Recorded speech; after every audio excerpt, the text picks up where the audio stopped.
Ito ang mga visit sa buhay mo. 1. Kilala ka lang pag may kailangan sa'yo. 2. Kaibigan ka pag may pera ka.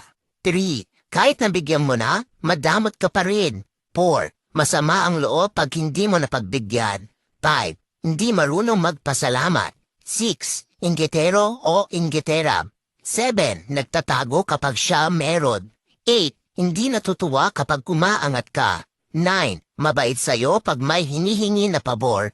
10. Kaibigan ka daw pero inilalaglag ka. 11. Nag-e-imbento ng kwento sa ibang taong kausap para mapagtakpan ang masamang ugali niya. Kaya lagi mong tatandaan na ang pagiging mabuting tao ay hindi basehan sa kung ano ang natapos mo o anong relihiyon mo. Nakikita ito kung papaano mo itrato ang iyong kapwa-tao. Pero minsan kailangan mo magbago dahil hindi lahat ng tao na sa paligid mo deserve